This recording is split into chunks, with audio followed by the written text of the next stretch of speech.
you're watching the Top 6 Show, the original multi-club fan channel. Make sure you're following us now on Spotify and Apple Podcasts. The link is in the description below. It's Monday, it's 6 p.m, it's the Top 6 Show. Premier League football is back as well. And for a period now, there's going to be no breaks. I'm not going to lie, I'm excited about it. I really am. Please hit like buttons, though. Please subscribe. A big shout out to our title sponsors again today, the brilliant people at Match Bingo. Download it now and get 10 3 cards per month to play Match Bingo with until the end of the season. You do have to be over the age of 18 and in the UK, but scan that QR code on the screen or click on the link below. We've got Tom Little on the show today representing Liverpool. Man like LB is back with us again. Congratulations to Kate hitting 1,000 subscribers on her channel is here as well. And we found two spuds as well. Henry Wright back on the football terrace, as you can see. A man like David is on his way.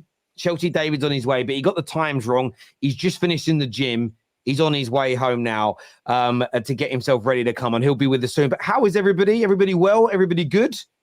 All good. All good, man. Yeah. All good, mate. Pretty sound. Tom, are you okay now? I know it was a very tough 3 or 4 days for Liverpool fans. You all right? I'm good, mate. I'm probably one of the better ones after the shit I've had after last year. I'm one of the better ones. I'm looking forward to the new match. I noticed you've not got a Liverpool shirt on the back there, bro. Have you decided? I've got one of my new manager. All right, okay. So you've not abandoned your football club, no? No.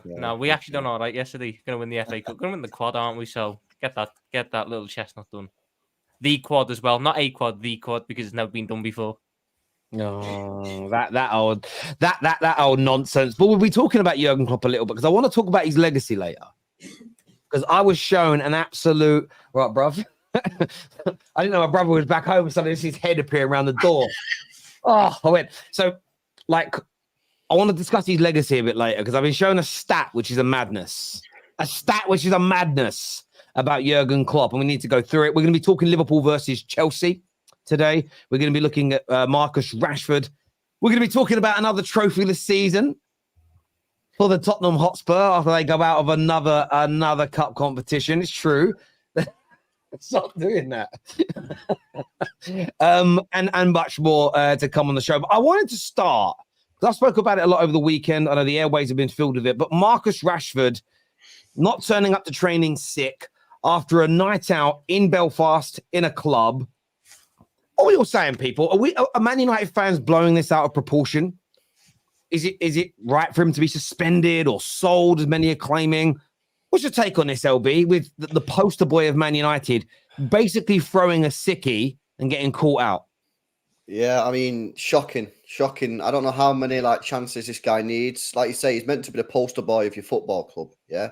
United fans are meant to sort of look up to him as the player that drags them through the rough times. The young United fans, the kids, the teenagers who are maybe looking for a career in football. I meant to look at this guy as a role model in the game, and I just don't know what he's thinking, man. You know what I mean? Listen, if he's had a day off and he's been allowed to go, fine, but he's got to know to phone in sick the next day, to not turn up because you're ill. I mean, it's just not a good look whatsoever, and yeah, I mean, he's overpaid, he's overhyped, and this is just ridiculous what he's done. So I don't know what's going to happen because I heard Ten Hag's comments and said he's going to deal with it internally, which is he's learned from dealing with it externally as he did with Sancho. So that's a positive from Ten Hag, but it's not good, mate. It's not good. This guy's meant to be like the person that you guys look up to, and it's just shocking, really. You know what I mean? I heard Belfast is a nice night out, though, so you can see why he went on here. You know what I mean? Fair dues to the guy. It's a great night out in Belfast. I believe so, man. I need to get on it. You know what I mean? Obviously, if he's flown there for the day to have a do, it must be decent. So yeah, but honestly, man, this just sums up United. You know what I mean? Yet more problems with the dressing room, with players, with discipline. You're not going to win anything without serious discipline. You know what I mean? You're on your football for what, 14 years at the top level? It's a short career, man. And I just feel like he's going off the rails, man. But, he's got the big cash. He's got the big contract. Oh, my God. I just feel like it just sums up United. And I don't even know where he goes from here because people are talking like, well, get rid of him. Who's going to pay the money? No one's going to put him on 350 grand a week. No one. PSG would. PSG are in love with this guy and want him. I don't know. They're probably going to charge over 100 mil though. No one's going to pay over that for Rashford. Nah, no Not way. right now. Like, it's disgraceful. He's supposed to be the face of the football club, come from the academy. I mean, how many kids growing up as a Man United fan actually get to play for their football club? You do. You get the big contract, and then you call in sick. If any of us did that, who've got 9 till 5, and they find out you're on a night out, see you later. But because it's Rashford and because he's like the face of the football club, no, everyone will just brush it. Everyone will forget about it in a couple of days. He'll go and score a goal at Old Trafford when the next home game is, and everyone will love him again. Like the guy for me is just not at the level. Man United are never going to win anything of serious significance in the future with him in the football club. And he's on what, 325 grand a week, something like that. Like it's absolutely, he's got no respect for the football club. If this was Jadon Sancho, by the way, the media would have gone absolutely berserk. But because it's Rashford and he's got good PR, no one really will care in a couple of days. I don't know about that. Hang on, I will say, the media have absolutely ripped into him for this. The pictures are all over it. Listen, I get where you're coming from, but Rashford has rightfully been dragged over the coals for this. He's rightfully been dragged over the coals. Every newspaper, the only journalists I've really seen kind of half defending was Henry Winter, but the rest of the tabloids have absolutely gone in on him. Yeah, but how many times has this happened though? Didn't he go to New York because he split up with his girlfriend? I mean, what are we doing here? You're a professional athlete. Like, if I split up with my missus tomorrow, I'm not gonna turn up for work. Like, what is going on? Like, there's so many excuses with Marcus Rashford. Any serious football club, like if this is City, Madrid, Bayern, whoever, he'd get serious punishment, not a week's wages or whatever. He'd be, you're on a bench for a while and you're not coming on anytime soon. What should Tom, in your opinion, what should Ten Hag do? What should Man United and Ineos that are now in? I know they're not being ratified, but they are making decisions. What should they do to Marcus Rashford, in your opinion, after essentially he's phoned in sick after a night out when he's having a terrible season? Man United are in a bad space. The optics are absolutely horrendous. The disrespect is there. What should the ramifications be, in your opinion? I mean, if he was doing any decent, you'd go for, dropping him, but dropping him is probably a help to Man United, and it should have been done a little bit earlier than what it has been. So who knows whether it's a fine, whether it's I don't, because I'm not as bothered about it. Everyone does it. Everyone at one point or another just tries to pull a sickie. It's just when you're such a high profile footballer at a big club, and yet caught out with the situation that it's in, it's never going to be a good look. I don't think it's a punishment that's deserving of, like, a situation that's deserving of a massive punishment. It's like dropping him indefinitely or something.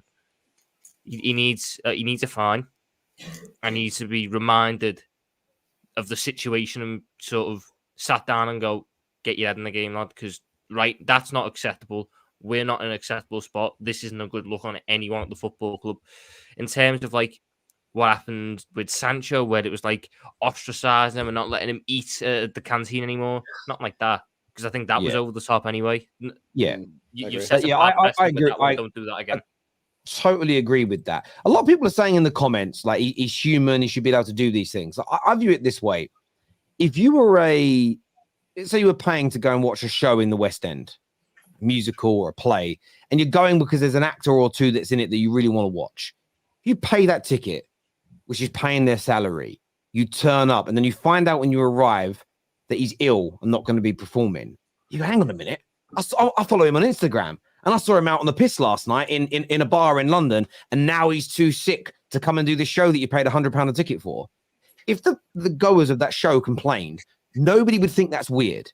Everybody would say you're justified in complaining about why that actor or singer didn't turn up for their show because they were out on the piss, or they were out late, or doing something that it isn't unprofessional in itself per se, but the ramifications have been unprofessional. But for some reason in football, when football fans who pay the wages of these players get frustrated at a lack of professionalism, we're told to leave them alone because they're human beings. Well, every profession, you're scrutinized. If I run a post office and I get drunk tonight and don't open up on time tomorrow, and there's people waiting outside to buy stamps, I'm allowed to be criticized for not turning up to work. I don't know where this is coming from. I'll leave everybody alone if they're not doing their jobs properly. And you've been called out here, LB, by Ola, who says, listen, LB, stop it. Rashford just split up from his high school sweetheart. His head isn't in football, hasn't been in football for a while. Be human. Well, listen, I'm not being funny, yeah, but his team is sitting in 8th position. Its team needs Rashford because Rashford is one of their better players, which is a separate argument about why that's the case.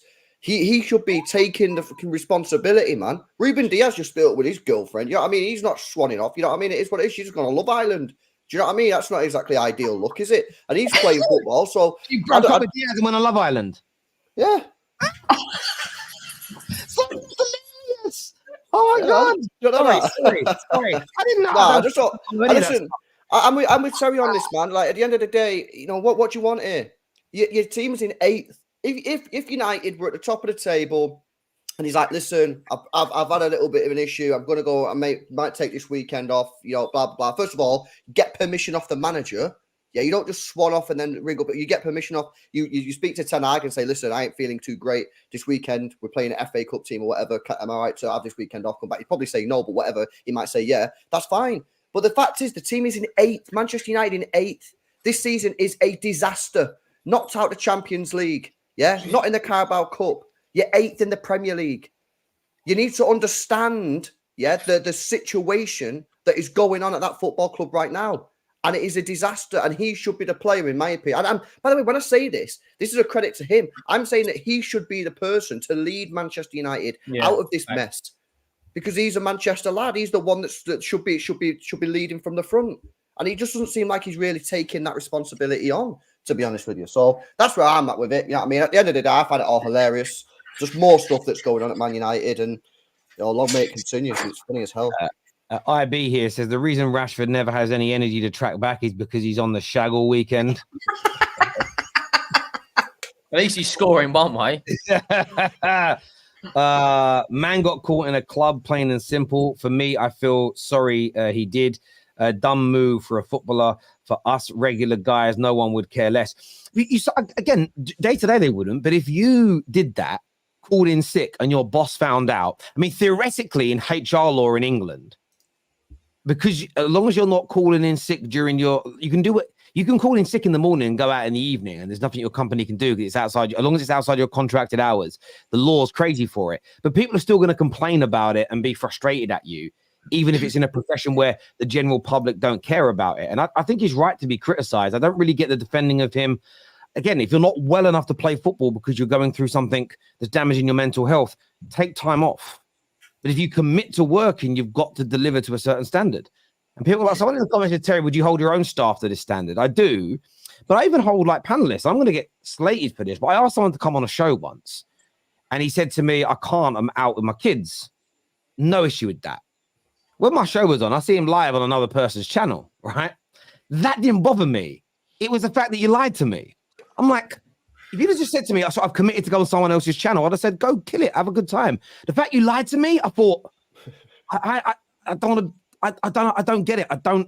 I now look at that person differently because you lied about something, by the way, that you didn't need to lie about. It's the weirdest. Like loads of you have been asked to come on shows that you can't do. Have I ever had a problem with you say I'm too busy? But if you're like, no, Jimbo's taking me out for lunch, and then you and Emery are over there doing a show, I'd be like, why didn't you just tell me that?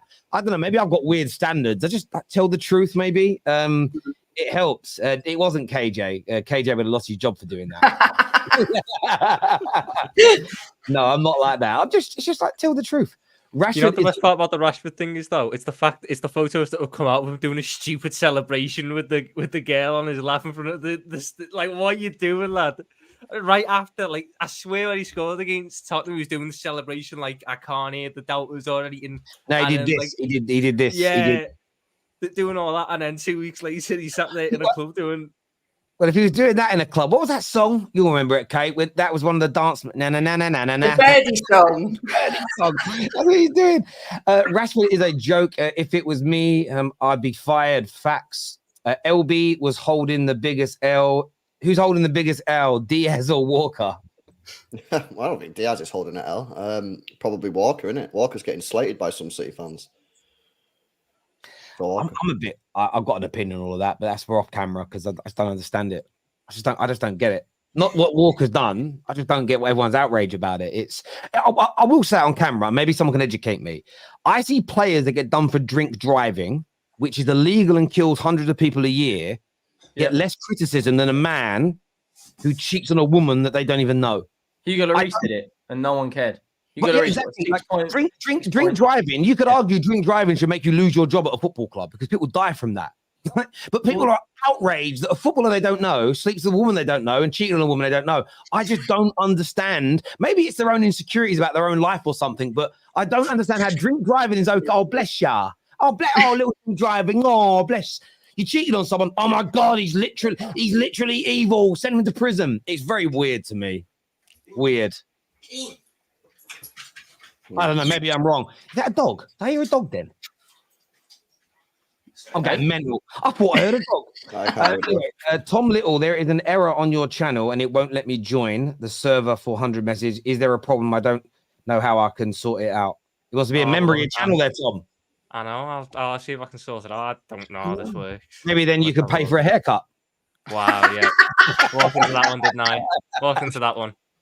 No, only joking. I mean, look, viewers, let us know what you think about Rashford and that situation in the comment sections below. Speaking of members, by the way, if you go to our community page, members only can see. I'm not going to tell the public what it is yet, but members will put a little sneak peek up for something new and special on its way to the Football Terrace very, very soon indeed. So go check out our members page at the end of the show. And if you're not a member, you can sign up now from as little as 99 pence per month to become an academy member. You can be a squad member, first team member, or a legend. It can be one of the four. It's up to you. Go sign up now. Be a legend. Legend of the Terrace. And when you're in that, you're in a group chat with me where you can chat to me. Imagine that as a prize. You get me talking to you. I know. I know. What's that say? As an Arsenal fan, thanks for no Gal nonsense today. Not even here and he's getting cooked. I know, leave a Gal alone. He's lovely. I like you, Gal. Big game. Actually, no, we're not going to go into the big games yet. We're not going to go into the big chat yet. Tottenham, trophyless again, Henry. No trophies again. You had to have a City fan on, didn't you, as well? You had to have a City fan. Of course. But yeah. Horrendous, mate. Worst performance against Man City in a decade. Like, not good enough. No fight, no desire, no passion, no game plan. Absolutely. Brendan Johnson, by the way.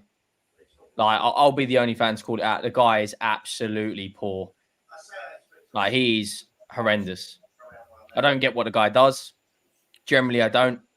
And, you know, if you say anything about him on Twitter, they just come back and say, leave him alone. He's cute. Like, it's ridiculous. Honestly, I look at Ange Postecoglou's footballing philosophy is about high tempo, high pressing, just non-stop football, right? We couldn't live with Man City. We couldn't live with their press. From minute 1 to, I think it was minute 28, it was relentless. We didn't even have a pass in their final third until after the 25th minute. And before everyone says, oh, but you're playing Man City, we went to the Etihad the month before, scored 3, and had 4 fullbacks in our back 4 with Brian Hill starting. I don't understand what the game plan was.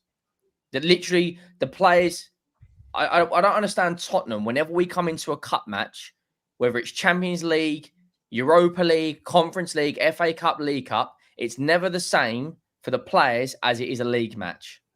I don't understand it. Whenever we go into a cup game, it's like the players just go, I don't really care today.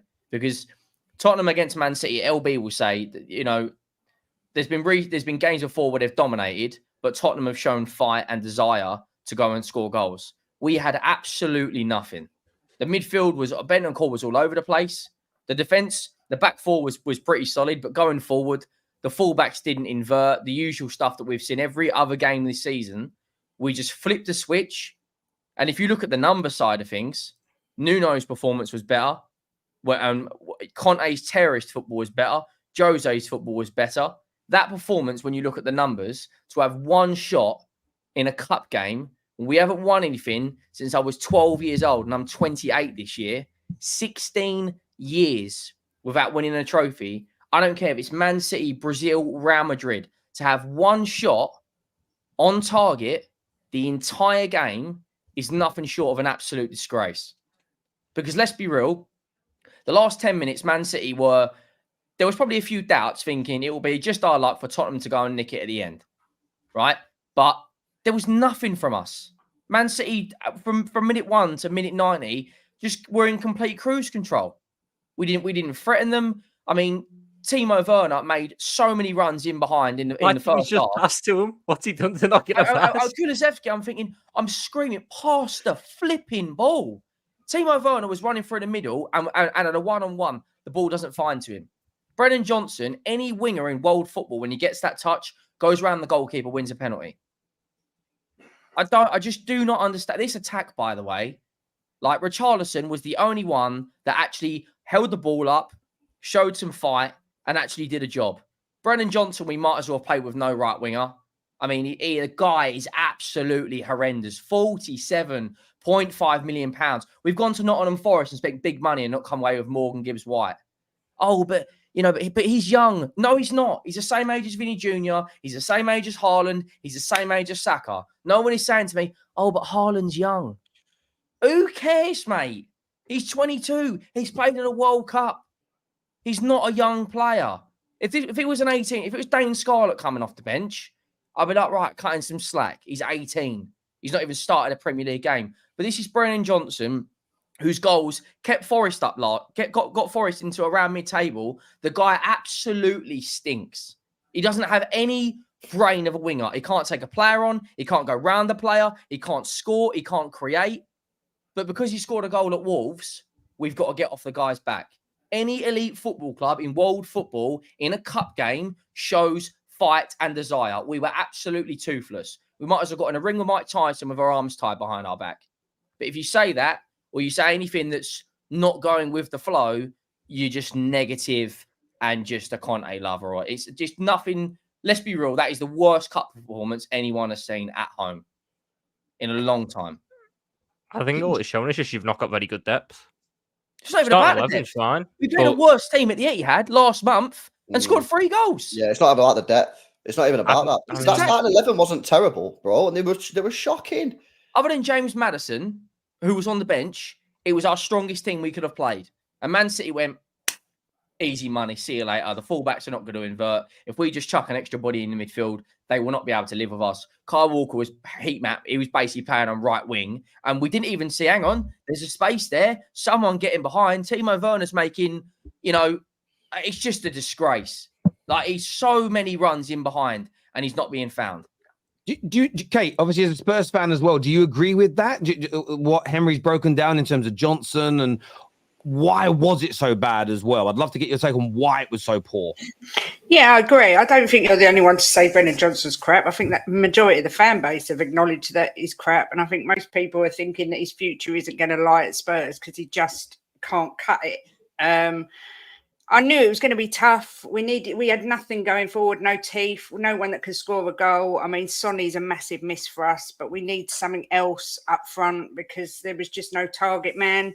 It's ironic that our attack was always the thing that teams were frightened of. We had Kane and Sonny, and everyone was always terrified of our attacking, and we've got nothing now. And yet our defence has sort of solidified itself. But it just showed it was like men playing boys. They were completely different gravy to us. It was just awful to watch. Awful. And I don't think City even got into second gear. I don't know about first gear.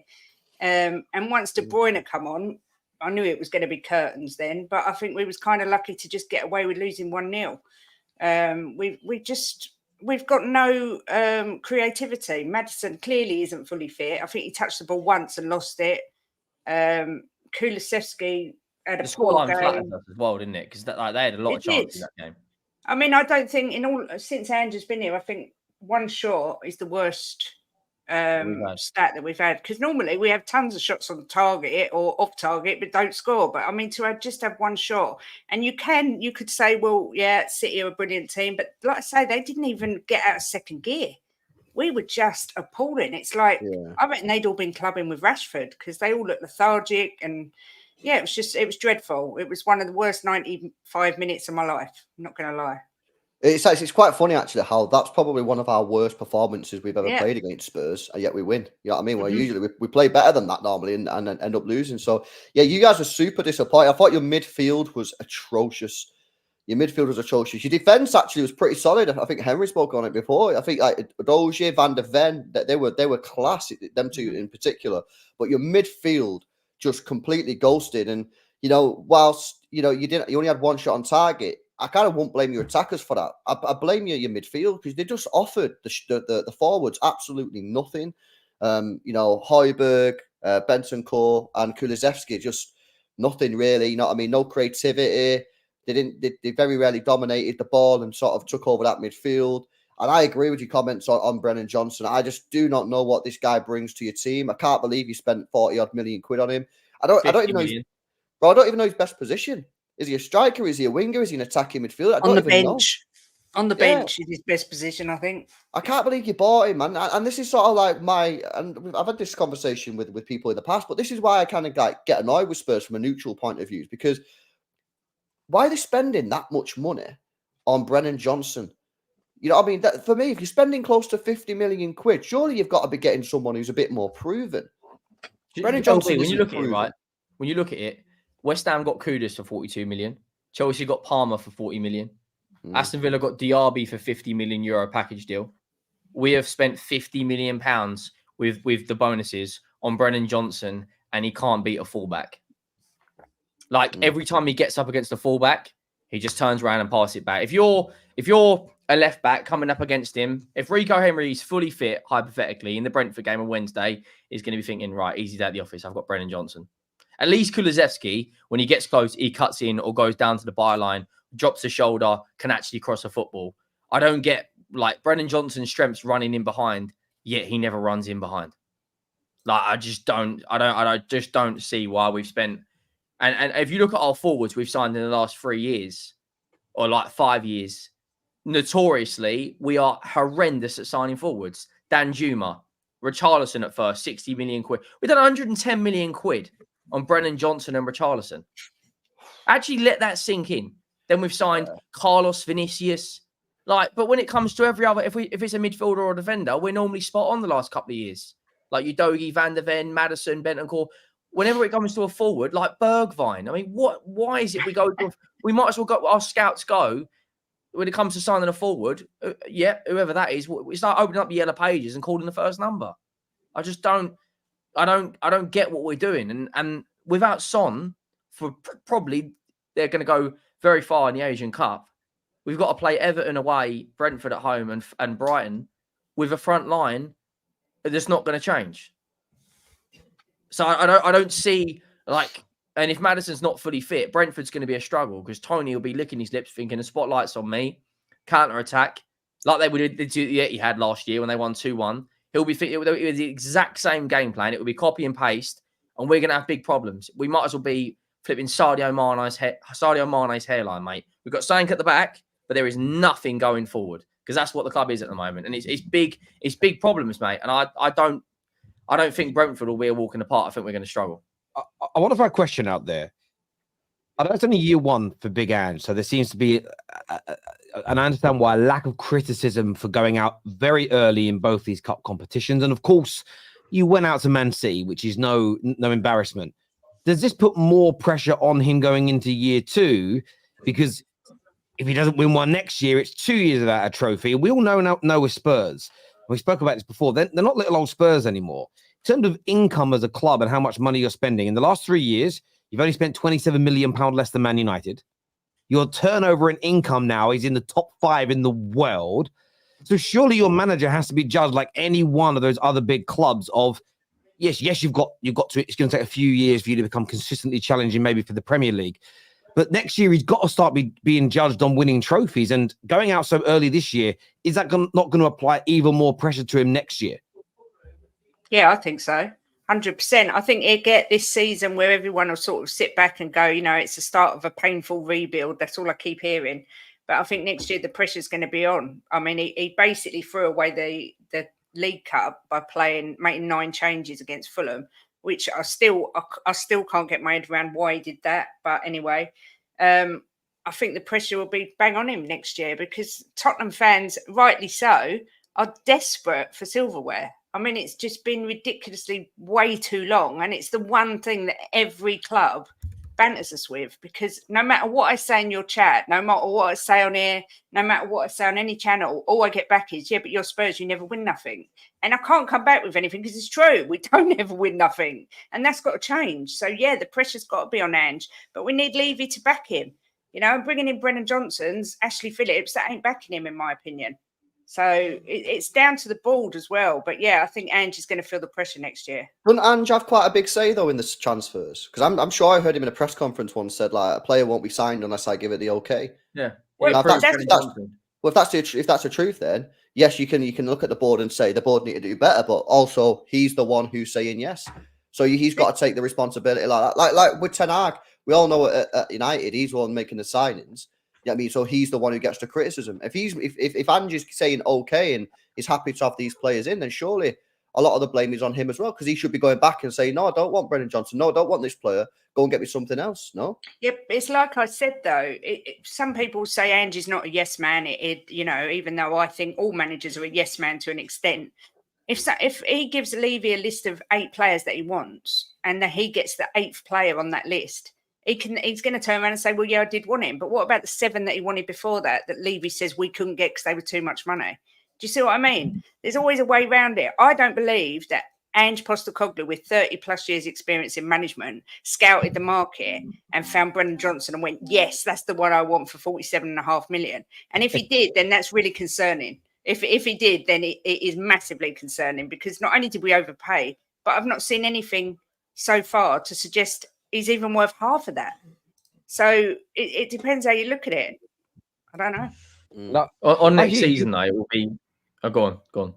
No, mate, go on. I was just going to say, on next season, depending on the summer business, because we desperately need a striker and we desperately need a midfielder other than Maddison that can create something, and probably a fullback who can play left and right back. If we do get all of those and go out the cups early on, like, questions have got to be asked, because people can accept going out to Man City. Even I understand it's Man City, the best football club in the world, right? But it's the manner of the defeat. But going out to Fulham with 9 changes when we haven't won anything in so long, it's a massive kick in the teeth. If he does the exact same next year, the only thing that saves him is if he gets top 4. But like, that's not a trophy. Like, and this is what I was saying earlier. When it comes to these cup matches, these players, I personally feel, literally don't care. If that's a league match against Man City, we go hammer and tong for 90 minutes. It's a dogfight in there. When it comes to a cup match, like when Conte leaves Kulusevski and Harry Kane on the bench at Sheffield United away, or we concede in the 108th minute against Middlesbrough, or we concede 5 goals at Goodison Park, or we lose 1-0 at home to Palace in the FA Cup. When it comes to a cup game, we just don't care. And the argument, the narrative is, a lot of people argue, well, why would the football club care if you're only going to get 2 million quid for winning the FA Cup or 250 grand for winning the League Cup? I don't agree with that narrative, but it's hard. It's hard to look at right now. Whenever it comes to a cup performance, we just throw it in the bin. Yet when it comes to the top 4 race at the end of the season, we go into 5th gear, 150 miles an hour down the M25. You watch, when it comes to April, and we've got Liverpool, West Ham, City and Arsenal, you will see us go in the ring, swinging for the fences. Comes to a cup game, we just take a foot off the gas. I don't get it. I can't get it through my head why we just, whenever it comes to a cup game, in these one-off matches, we can't deliver. Yeah, every other football club. But is it just cup games? I feel like you're like that in certain league games as well. I think it's whenever there is, you have to win Tottenham. That's when the old pooper goes. Yeah, but look at this season, right? We've gone to the Etihad, we've gone to the Emirates, we've gone to Old Trafford and come away with something. Yeah, we've beaten Liverpool and Man United at home. That's before the major pressure kicks in. And I give an example. I remember, I want to say 3. Well, Potts was your manager still, so a few years back now. You were playing Burnley away, and I remember the big talk in the build-up to that game was, if you'd have beaten and won that game, I think you went into 2nd place, but due to a game in hand you had and having a couple of the big boys at your ground, the league was in your hands to win. And it was a narrative all week that was being discussed. Spurs fans were talking about it online. over the airways. Poch was talking about it in his press conference. Lost to Burnley. And then I think you drew your next game, lost the game after that. And it's almost as soon as Spurs, like, you get top in the league. Oh, wow, what a start. Maybe they could win the league. The arse goes, and you guys fall off. There's genuinely a mentality issue at your club when it comes to having to win cup games, or when suddenly there's pressure put upon you in the league. Outside of the top four, when it comes to actually maybe winning a trophy, honestly, your arse starts going off like the brass section of a band, mate. This is what I don't get. Whenever it comes to these one-off games, we just fold. Has to be a culture, because you haven't won anything in my lifetime, Tom's lifetime. Literally, since I've been a child, I've never seen Spurs even like really come close. Like, you won in 08, but I was 7. I don't even remember that. Henry, how old were you the last time Spurs won a trophy? 12. I'm 28 this year. Oh, so you weren't even born when they last won the FA Cup? No. 33 years without an FA Cup. But this is the thing. Leicester, in a one, I know people say, oh, but Leicester in the Championship now. Leicester beat Chelsea in an FA Cup final. Wigan beat Man City in an FA Cup final. Swansea won the League Cup. Portsmouth won the FA Cup. Yep. Why is it whenever we go into a cup game, we just completely fold like a deck chair? Didn't Portsmouth knock you out in the semis as well? Yeah, and so Campbell won the trophy. Kate, you were, when you last won the FA Cup, you were 1 year old the last time you won the FA Cup. Like, you... Don't try and charm me, Terry. Don't try all that old nonsense. Listen, sorry, Jim, both if you're watching, mate. I'm not being fresh, I promise, guys. He's bald and looks scary. He does. He looks like Phil Mitchell. He looks a bit like Phil Mitchell, your husband, and I'm a little worried. You know what I mean? He talks like him and all. I'm not going to lie. What? I can imagine. Where's my dinner? Do you know what I mean? He gives me that vibe. I love it. Spurs, okay. You play Brentford tomorrow night at home, though. How do you think you're going to get on? Wednesday night, isn't it? Is it Wednesday night we play? Yeah, I think it's Wednesday. Wednesday night. Sorry, yes. Wednesday night. Yeah, I'm not very confident at all.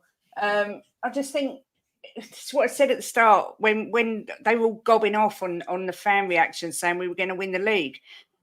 We've got no depth to our team at all. Yes, we've been unlucky. We've had injuries. We've had suspensions. Obviously, that's not luck. That's just people being stupid. But we just lack the quality. And I love that Ange is instilling this philosophy. Don't get me wrong. And I don't want him to change. But he needs better players to implement it. And I just think the rest of this season, until we've got Sonny back and our full squad back, it's going to be a struggle. I'm not going to lie. I'll be amazed. No, I won't be amazed, because you never know what you're going to get with Spurs. I won't be amazed if we win. I won't be amazed if we lose. We just have to wait and see what happens. But I'm not going into it full of confidence, that's for sure.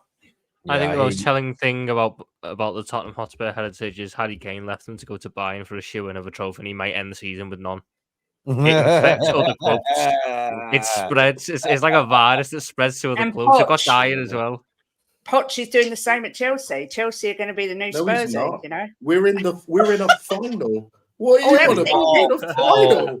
How much is it going to hurt if Poch wins the League Cup? Is it going to hurt you as Spurs fans? Will it get you? Well, it is a bit of a kick in the teeth, because we made finals and never turned up. If Chelsea turn up and beat Klopp, potential last final at Wembley for Jurgen Klopp, and Poch wins with Chelsea. Like, it is a bit of a kick in the teeth, because we've been there, League Cup finals, FA Cup semi-finals, and never turned up. So you sat your manager a week before one. That just shows you the loser mentality that's at your football club from the top down. Let's be real though. Daniel Levy ain't going anywhere anytime soon. He probably won't. I'll be amazed if ENIC sell the football club in my lifetime, right? So how do we change the narrative of Spursy? How do we do it in a one-off game? Because I'll be honest, I think Tottenham will get Champions League a lot in my lifetime. I think we'll get top 4 a lot, but it's not a try. Who cares? Like, we're not going to win the Champions League. So next season, but because you don't care about silverware. A lot of these people don't care about silverware, though, Henry. All they care about is the money. They care about the Champions League. This is what annoys me, though. Before ENIC took over, we had the second most amount of cups of any team in the country. Since then, we've been overtaken by Arsenal, Chelsea are level, Man United have overtaken us. Man United were there, and Liverpool have gone above us. Now, hang on. Say that again. I read it on Twitter yesterday. I'm pretty sure before ENIC took over Tottenham in 2001, I think we were second or third most amount of FA Cups Oh, But we FA had Cup. more I FA thought you meant Cups. trophies in total. I was like, what? No, Oh, I yeah, think we yeah. had more FA Cups than Arsenal. The last time we won the FA Cup, we were the team that had won the most FA Cups at that time. But now we're like miles behind loads of people because we ain't won it for so long. But I don't care if Poch wins it there because he's old news now. I don't think they will, and I hope that they don't. But I hope he brings his Spursiness to Chelsea and they bottle it completely in the final. Yeah, you guys were top when you won it in 1991. Yeah, since then, Arsenal now on 14, Man United 12, Liverpool caught you on 8, Chelsea from nowhere caught you on 8, City now 1 behind you on 7. No one else in that time who's really on that list has won 1. But yeah, so to go top to drop the 5th, and with City's current win rate, you probably know you're going to drop down again before. Well, definitely, this year you're out, so you can't win it this year. So, and probably one of the teams that's above you is going to win it. So one team is pulling further clear. Viewers, let us know how you think the game will go against Brentford in the comments sections below. Now, one of the big games this week is going to be Liverpool versus Chelsea. Remember, you can play match bingo, though, and it will make all these games more fun, trust me. The way match bingo works is like real bingo. When you buy a bingo card, and they're around £2 each, every free kick, every goal, every save that's made could count towards you either getting a line, 2 lines, or a full house. Some news this week is that for a full house in the Liverpool-Chelsea game, it's £1,000 prize. There's also 1 free card for every player on the Aston Villa versus Newcastle game as well. So go and check it out now. It's free to download, and you will get 10 free cards per month until the end of the season. So scan that QR code on the screen or click on the link below. But before we get into that game, I want to talk a little bit about Jurgen Klopp's legacy. Where does Jurgen Klopp sit in the pyramid of Premier League managers? And I say that because this stat was thrown out today, and I was very shocked by it.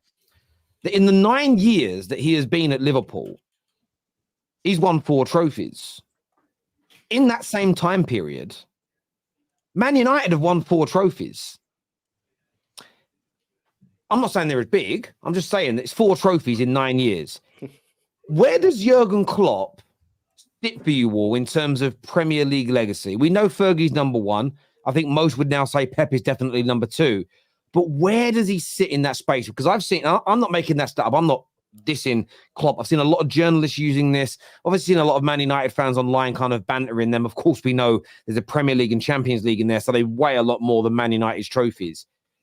But is the fanfare for Jurgen Klopp, should it be this big, considering the Jose's and the Wenger's won multiple Premier Leagues as an example, and Pep and Fergie are just so much far ahead of him in terms of trophies? Where does his legacy sit? And I actually want to go to LB first on this, as your team has been the ones fighting it out with him over the last 7 or 8 years.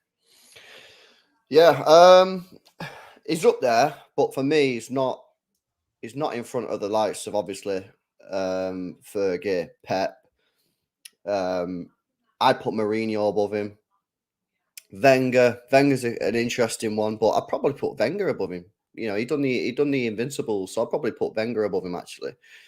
So yeah, he's probably below them for me. He's probably obviously above the other ones who just won it once or twice, but I don't think he's above any of those personally, because I think they've done more in the game. I think he's been a bit unlucky that he's come up against Pep Guardiola, but what can you do? You know, it is what it is. If Pep wasn't here, then he probably would have been a lot more successful. Well, he would have been. He would have won a lot more Prems, but you can only judge him off actually what they won. You know what I mean? Because at the end of the day, that's what history is. It's about trophies, right? So yeah, I put him below Ferguson, Pep, Mourinho, and Wenger. I put him 5th probably, unless there's someone that I've forgotten. But I think I'm right. I put him 5th. Yeah, you could maybe throw Ancelotti into that mix. He only won 1 league title, but he did do a league and FA Cup double as an example. I think the one thing that, again, all the other managers have is either back-to-back Premier Leagues or they've won a big trophy with a domestic trophy as well. And I think doing doubles is obviously a big thing. And Klopp's never been able to do that. He did the FA Cup and League Cup in the same season. How do you see it, Tom? Because some Liverpool fans I see online are talking about him as number 2, number 3 in that list. A lot of them put him above Pep because they say Pep's had more money, better resources. Mm-hmm. You know, what he's at to, you know, in terms of he's been an underdog in comparison. He got the 97 points. Like, where do you see his legacy in terms of the Premier League? at this present moment in time, he's probably fifth. I can try and argue above Wenger, but I'm fine to put Wenger above him. I think it all depends on how the season ends. Should we add another Premier League, and maybe the Europa League on top of that as well? Then all of a sudden, I can easily argue that he goes third, because the one thing he has that the other two didn't is good European success. It's all well and good winning. He'd have one less Premier League than Mourinho. Did Arsene Wenger win 2 or 3? Three. So he'd have one less Premier League than the pair of them, but he'd have European success. Now, which do you value more at that point? Because the Champions League's a big thing, and I don't like counting the finals that he went to, because you lost. So it's not really like something. Jose won the Europa League with Man United, which is still European success. He did win back-to-back Premier Leagues, though, and only 3 managers have been able to defend their titles. And he conceded 12 goals or 14 goals in a season. 15 it was, yeah. Which is the most outrageous stat in Premier history. Yeah. Ridiculous sort of thing. But for me, I just look at the situation. Obviously, there's always going to be an amount of bias with me, but there's a chance he could leave in the ultimate best case scenario. He could leave England with 2 Premier Leagues, 2 League Cups, 2 FA Cups, a Champions League, and a Europa League in 9 years, while battling with what is probably the greatest Premier League team of all time throughout. That's a very impressive resume, all things considered. So I agree with you in that he's got the potential to potentially overtake Wenger, in my opinion, because if you have a mint season this year. For me, though, I still just can't put him above. I can't put him above Mourinho. I can't put him against Pep or Fergie. He doesn't touch Pep and Fit. They're separate. On the Wenger argument, though, and I know what you said there, Tom, because he was up against his Pep team, but Wenger was up against the man that's considered the best in Fergie. So if you can boost Klopp up because he was against Pep, surely that you have to use that same logic on Wenger because he was against Fergie. But Wenger never won in Europe. That's true, but he did win 3 Premier Leagues and he did 2 doubles. And when he was doing doubles, FA Cups were just taken so much more seriously. They were doing a double was an absolute. For some reason now, doing a double, no one really talks about it. But then he went something like 7 or 8 years without winning anything afterwards. That's fair. That's fair. Yeah, but I would also separate his era. Yeah, I would separate his era from Highbury era to Emirates era, because Emirates era, like, they just changed as a football club completely. Like, it was never the same. So if you go back before that, for me, that's probably where I judge him more. A lot of the issue with Wenger is he overstayed his welcome, and this is why I like what Klopp's done, where Klopp's left, leaving me wanting more rather than him leaving. And You don't like it, though, went Tom. earlier. Well, Tom. That's the wrong word. Let's not lie. Tom, let's not lie. We all were here last year when someone was saying, I would have gone. Yeah. So overstaying is welcome. Do you know what it is, David? Or everything that keeps coming out just makes me think, why have you fixed all the problems now and you're now going? You're like, everything that I moaned at last year, he's fixed this year and he's now went, okay, I'm going now. Because he decided to leave and suddenly that exhaustion and tiredness he was feeling will dissipate because you're on your way. And with all that jobs we hated, and once you hand your notice in, you might have to do a month of that job still, but you feel great in that job for that last month because you know you're leaving. Question, David, for a manager that's being called a Premier League legend, and I get why, for a manager that is lauded the way Klopp is, he was called out today by Simon Jordan, but for basically saying that he hasn't won enough trophies for the way he is praised. Would you agree that a team as good as Liverpool in the last 9 years has underachieved with only so far 4 trophies won in the season? Yeah, he's underachieved 100%. Ever since Pep's been here, in the Klopp-Pep era, Chelsea have won the same amount of league titles as Liverpool have. Chelsea have won the same amount of Champions Leagues as Liverpool have. So I don't really get it. Like, I understand why he's so, praised because of the way that he is. But when you actually, boil it down and look at what's happened, there was a lot of, potential opportunities that were missed, because even in that, there was a league title when you were 10 points clear, I remember, and you didn't win it. And you've been in finals and you've lost them, and you know, like it's all well and good, you know, running down the pitch and putting your arm in the air and whatever, but you know, you got to win at the end of the day. And for me personally, he didn't win enough to be above. Obviously, not Pep and Fergie. He didn't win enough to be above Mourinho either. He's been here way longer than Mourinho was, and Mourinho's won more than him. So, well, I'm just looking at Chelsea now. What's crazy is Chelsea have actually won one Premier League since he's been here, one FA Cup. They didn't win a League Cup. You won the Champions League. You've won the Europa League, and you did win the Super Cup and World Cup. Chelsea actually won more trophies in that time than Liverpool, and Chelsea have been a mess for a lot of that period. Like, with all due respect, like you guys you haven't competed for the title since, but to win more trophies than Liverpool in that time, I didn't even really think about it. That's crazy to me, considering how sort of they must have done if they've won a league, an FA Cup, the Europa League, the Champions League. Sorry, it's 5. Sorry, it's 4. They may have one more. They may have one more because I don't think we've won an FA Cup in that time because we've lost 3 finals in a row. But you won the FA Cup. You won the FA Cup in 2018, didn't you not? It's the League Cup they haven't won. Yeah, the League Cup. Sorry, my bad. League Cup. Yeah, because that's what I mean. Man United won 4 trophies. Chelsea won around 4 trophies. Is that an underachievement for a team as praised and as brilliant as Liverpool have been? I think it's because Liverpool have been, in my view, so much better at football than Man United and Chelsea in the last 9 years. I think we'd all agree with that. But to walk away with the same amount of trophies, and with Chelsea, 1 Prem each, 1 Champions League each, is that not underachieving? I think it's I think context needs to be applied. So, like the years that Chelsea won those trophies, Liverpool were not competing for them. So they won the league in 16-17 and they won their FA Cup in 17-18, if I remember rightly. That was Pep's first season as well, so City weren't competing either. Yeah, so like the league was Conte capitalising on Tottenham being the challenger. No. That season, I distinctly remember we got thrashed by Arsenal 3-0 and had to change everything up. It's just that, we innovated at the right time. The FA Cup year, Pep was definitely competing. That was the Centurion's year. I was on about the league. I'm going to trump your challenge here with this. Well, the years that you won the Champions League and you won the Premier League, Chelsea weren't competing. I mean, every year, Chelsea have won a trophy. The amount of times we won a trophy in this past 7-8 years when we should have never even been close to it. But the point is that Chelsea, no matter what kind of position we're in, we seem to capitalize on opportunities when they present themselves. But for me, when Liverpool end up with those opportunities, it's like almost like 50-50 whether you do it or not. Whereas with Chelsea, I have in this final, there is a bit of me that's like, well, it's Klopp's potential last final, so there is a chance they might thrash us.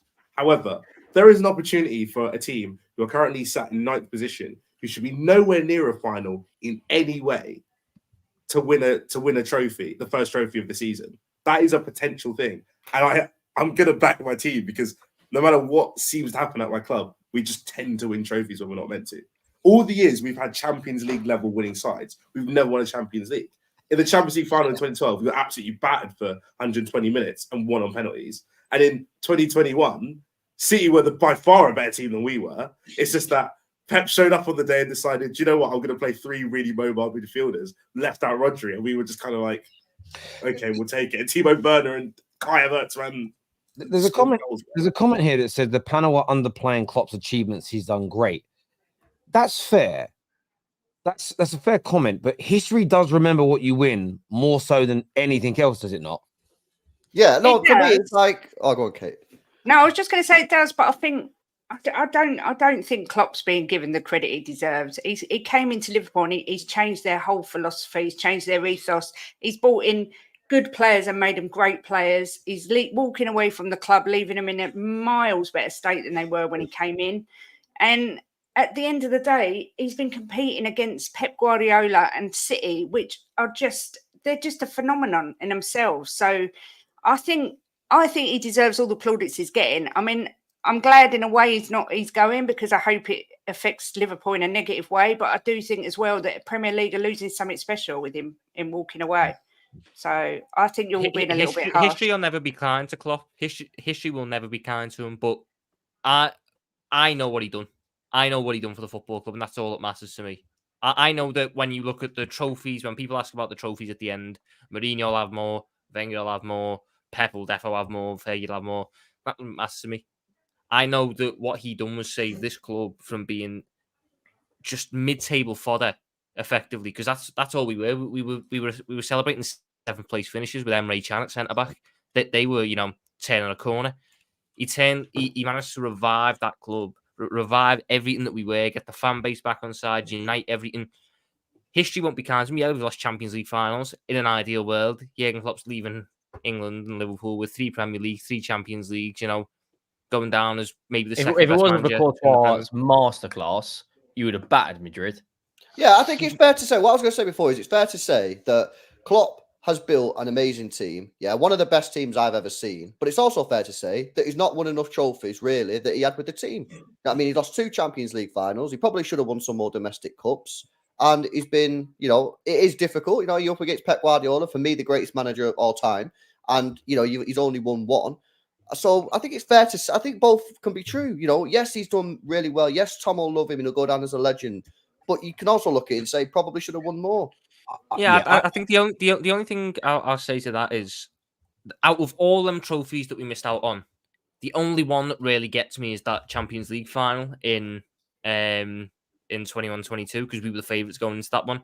The rest of them, yeah, they like to win them, but we were never the favourites going against you in the league beyond that 19-20 season. And even then, I don't think we were the favourites going in because we didn't buy anyone. And the Champions League that we lost to Real Madrid, I mean, we had to go through qualifiers. We weren't expected to make the semi-finals that year, let alone win it. I would say this. I think in the early years of Klopp, and this is why I brought. There's 2 reasons I brought this up. I've played devil's advocate here on purpose. The first thing is I don't think he took the domestic trophy serious enough in his first 4 or 5 years. Mm-hmm. He would play teams, in my opinion, were too weak for those early stages, and he would go out. And I remember at the time saying, in terms of legacy building, every single trophy is important. You want to try and win every single trophy because in the cold, hard light of day, it comes down to how much you've won. But I brought this subject up because I'm so curious today, because I've seen a lot of people online that consider themselves sort of standard FC, trophies are all that matter. And they've kind of defended the fact that, you can't say it's just 4 trophies won. And some people exclude the World Club Championships and the Super Cups because they're essentially, some people look at them as like glorified friendlies. So you can remove and you can keep them, but I think the point still remains the same.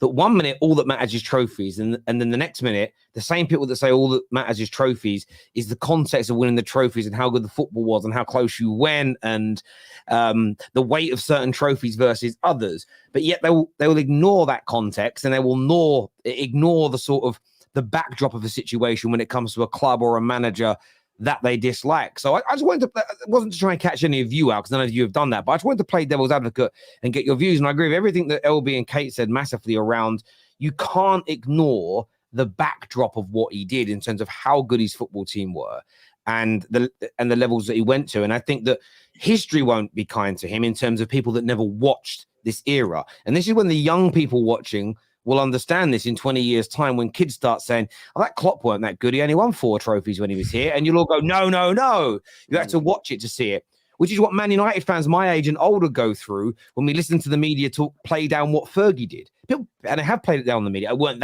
weren't that good a treble, was it? As if it was some easy thing to do in the 90s to knock out all those Italian teams, you know what I mean? And have Barcelona and Bayern Munich in your group. So I do think it's important to contextualize these things. I think you're absolutely spot on when it comes to that. But I think it's a message as well. Take those cup competitions seriously earlier because you always want more, don't you? You always want more trophies no matter what you've done. Can I ask a quick question? Sorry, Terry, just before you move on. What year did he take over, Tom? Klopp?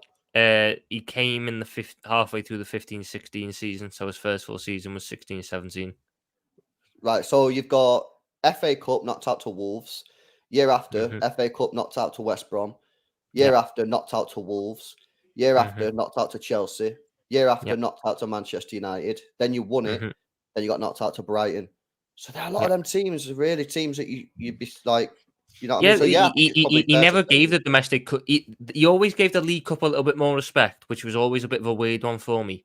But even then, like he got to the semi-finals against Southampton in his first full season, and then bottled his lineup selection because we had the league game that he wanted to win, and then we drew that one anyway. 17-18, we went out to Leicester. 18-19, we went out to Chelsea with the Hazard goal. 19-20 was the one where I reckon we would have won that one, but he had the Club World Cup. So we had to go play all the kids down at Villa Park. 2021 was went out to Arsenal on pens. We won it the year after, and then last year. To be fair, Carabao Cup, you've had a bit of a tough run, but the FA Cup, like there are some teams there. If people want to ignore the FA Cup run, think it was the Carabao ones, they'll go, "Oh, he was all right." Then he might have got away with one, and then obviously got the final this year. You know, still in the FA Cup now. It's just a shame that he's. I feel with Jurgen Klopp, this the last season, especially this one, but the last couple of ones, all the question marks that people had about his management and his tenure at Liverpool, he started to address them and he started to change them. And it just feels like now I understand why he's making that decision to leave, but I just wish we had a little bit longer because everything he's done this year, I think this is the best year we've ever seen Jurgen Klopp manage in terms of in-game management, in terms of tactically, in terms of treating all the competitions with respect. I mean, we've made the most changes out of any team, yet we're still competing on all four fronts. You know, all the doubts, all the questions, he's answered them, and now that he's gone, it just feels like he's leaving me wanting more rather than him going on and I go, it's like Gavin and Stacey. Just it didn't outstay its welcome. We all want another episode, but we might not get it. So, bit of Gavin and Stacey. Let's go to some super chats here. We're going to speak about the game. As a City fan, out of Fergie, Arsene Wenger, Klopp, and Jose, the only manager who would have got us similar success to Pep is Klopp. He's a better manager. Oh, you said he's a better manager than Ferguson, is he? And Pep. Oh wait, what? Yeah, he's saying he's better than all of them. No chance. What are you saying? No, I think he said he's worse than Pep, but he's better than the rest. Oh, is it? Okay. How can he be better than Alex Ferguson? Come on, that's just craziness. That's just craziness. Yeah, because imagine.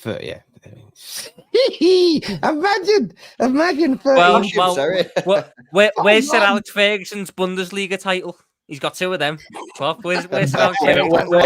Where's Jurgen's SPLs? We've Aberdeen. Yeah. There we go. Klopp, very similar to Wenger in the fact that his impact was bigger than trophies they won and were up against another manager with more resources. Even then, I'll back Wenger and go, I think Wenger's impact was more so widespread to the league. No. I have beef with this. This Wenger impact, honestly, it gets on my nerves. He came into, again, I'm not old enough, so I'm not going to act like I know everything that he did. But this whole thing of like, he turned footballers into athletes. He came in and told them to stop drinking and have a proper diet. That's not revolutionary. Incorrect. It's not even revolutionizing. That's incorrect. It's incorrect. No, but every Arsenal fan, that's the thing. No. But that's incorrect still. Fergie stopped the drinking. Then Wenger came in and changed the diet. And this is the thing, right?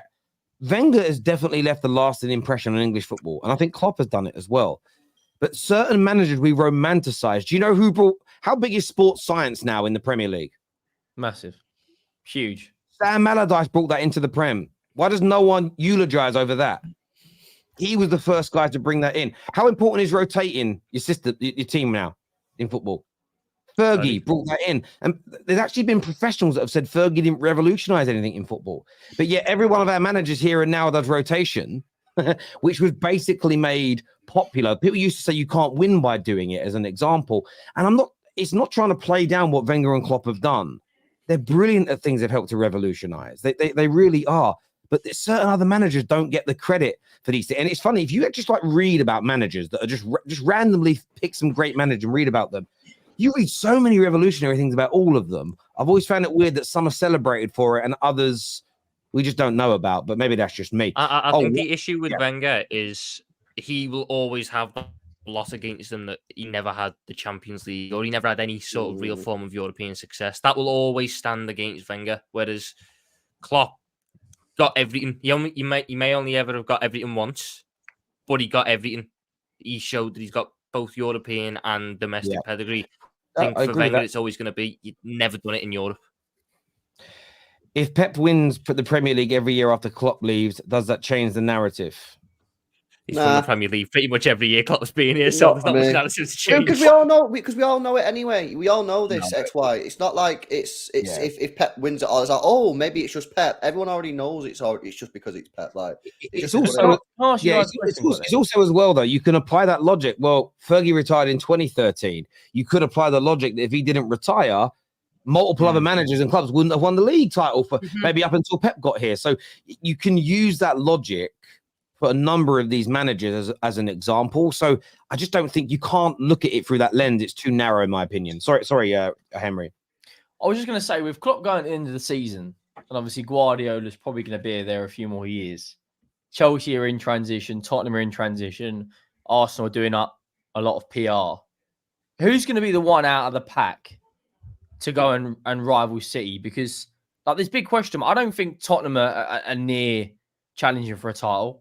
I don't think Arsenal have got the in-game management in Arteta to go and win a Premier League title while Guardiola's here. Man United are going to have a new owner, and Chelsea, well, who knows? Pochettino could have a fantastic time. But I think like next season, maybe Guardiola's easiest Premier League he's had, because everyone's kind of got big question marks. Whereas, and this is trying to take my deluded Tottenham cap off, Tottenham should be sitting there going, hang on, all this extra revenue we've got coming in, right? And potential European money coming in. Sorry? From your go-karts and your concerts and everything. Beyonce. Well, yeah, but that saps. Everyone can laugh at what they want, but we won't ever get any FFP charges. If he goes and puts all that revenue, let's be real. Trophies either. Oh, yeah. But if Guardiola's at the top of the mountain, and let's say Liverpool get, I don't know, a newer manager and certain player, there's big talks about Van Dijk and Salah leaving. That's two your biggest players you've had in the Premier League era going.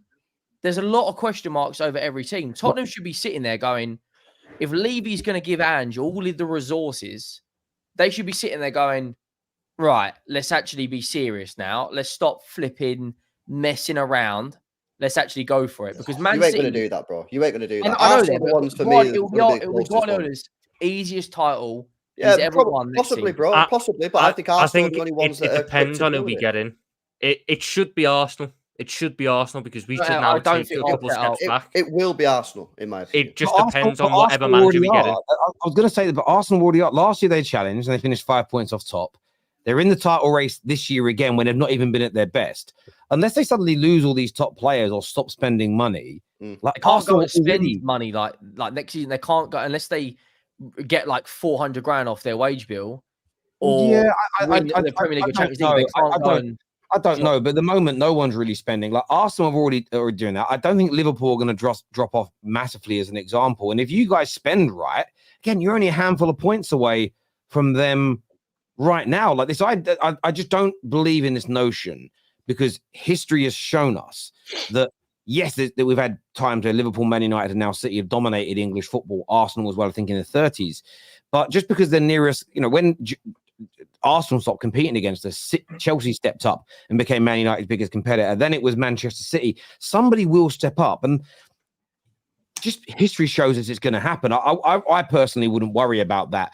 It isn't going to be my team just yet. I hope that it is, but yeah, I don't think the City are just going to run away with it. I mean, they've run away with it, by the way, a couple of times when Liverpool have been this good as well. So yeah, I wouldn't worry too much. Just to go through these super chat before we get onto the game. Tom, I'll come back to that one a bit later. The whole equation changes if those charges come in. Then Pep's moves out of the top 5 altogether, and Klopp finds himself in potentially third. Do we get to add those titles if the charges are legit? Because then I go second. Then even if you get those titles, I'm not giving them to Klopp. I'm sorry. No, and how can you move? Pep's still a great manager. Jesus, you can't just say he's a crap manager because they get charged. Does that mean you get a League Cup because you beat us in a final? You do. You'll be celebrating that one now. No, we can't be giving out retrospective trophies. That's just hollow. Yes, we can. Boring. Yeah, absolutely. Hollow, bro. Jimmy here says we can debate nuance forever, but history isn't interested in sentimentality. When a debate starts with if, it's already argument over, is what Jimmy believes here. Fuck. Studio Hook says, wait, trophies don't matter to you, but if Arteta doesn't win the league for Arsenal, he has failed. That's aimed at me, right? This is what annoys me about Arsenal. Oh, fans, got you. He's got you. I said something in chat earlier and I got so much abuse. I try and take my hat off about being Spurs and talk to Arsenal fans, but it's impossible because all they come back with your hat on. Sorry, anyway, sorry, you can leave it on. all they come back with is your Spurs, they never win nothing, right? When I was growing up, all my friends were Arsenal. I was the only Spurs fan in my street, and they all had massively high standards, and they still do to this day.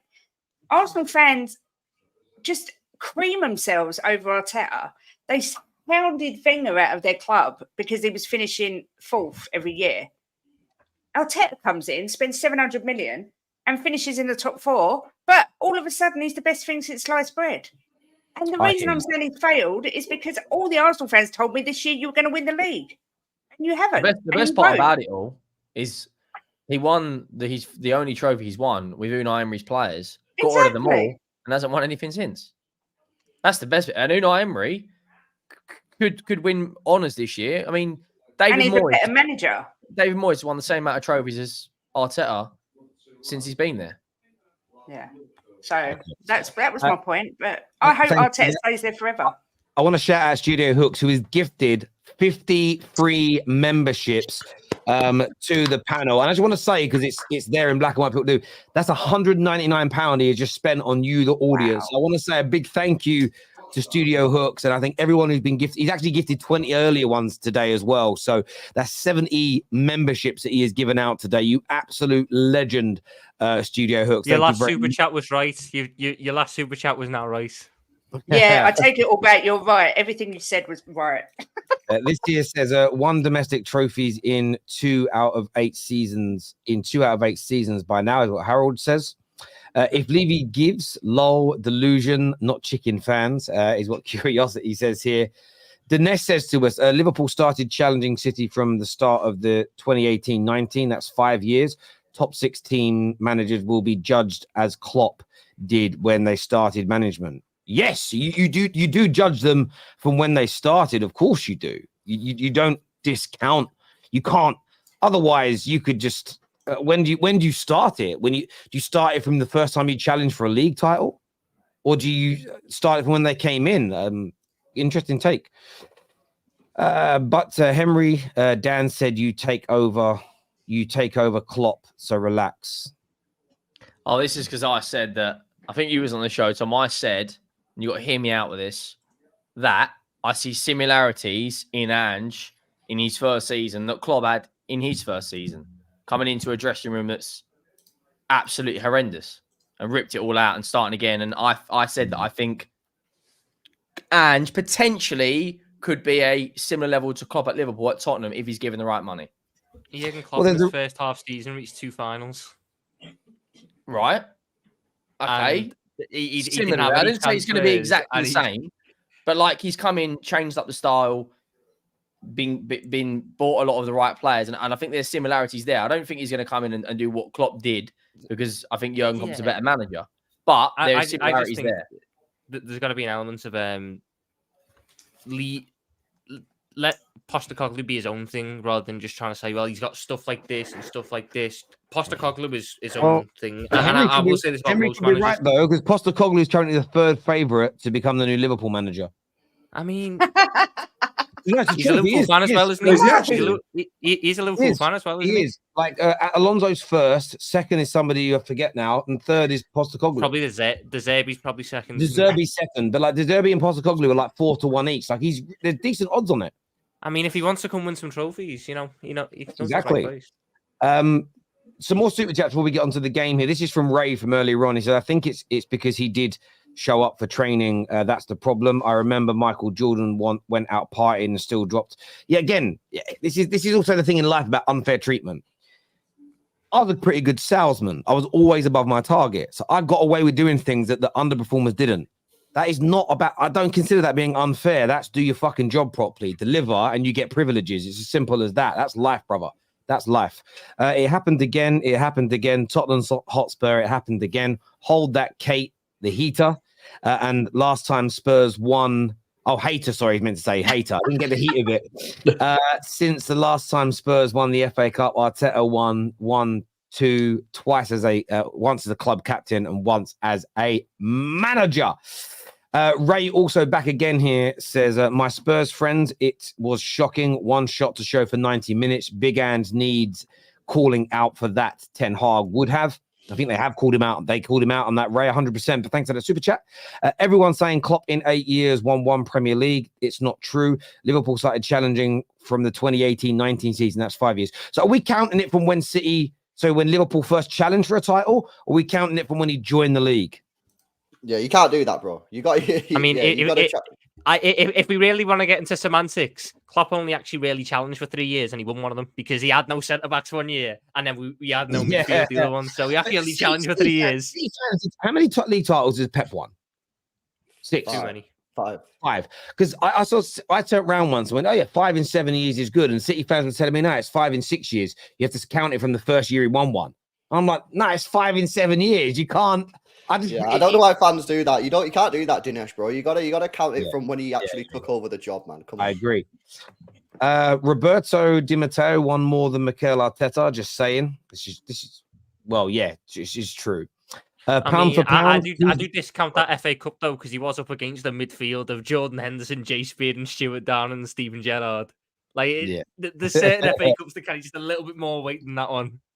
Kevin here says, pound for pound, who's the best manager? Fergie. I hate this pound for pound waiting thing because how do you correctly measure inflation? That's not what pound for pound means. I think he just means that he's best. He means like if you were effectively to reduce every manager to have the same resources, who would do the best out of the managers? I would say Pep, then Ferguson. The ones that have the most ability. Do you know why I would go with Ferguson over Pep? And this is because with Pep, it's only theory if he could do it with a smaller budget or a team that isn't fancied. With Fergie, you have legitimate proof that he can take a smaller team and make them one of the best in Europe, like he did with Aberdeen. I think Pep could do it, but we haven't seen him do it. So that's the reason why I'd go Fergie over Pep on a pound for pound basis. I'll go Fergie over Pep because Fergie's was just unbelievable. And he kept that level of success, that level of hunger for all them years. I don't think it's even a conversation. I think it's Pep personally. I mean, he beat Alex Ferguson in a final, not once, but twice. Maybe it's he's the greatest manager to ever been around. The two best football sides I've seen in my life are both Guardiola sides. Yeah, that's also something that I go with as well. I mean, can I just say Mourinho for a laugh and just try and count all the Champions Leagues and stuff at the teams? Emery, though, you're 28. What about the teams that you haven't seen play? Exactly. That's what I said in my life.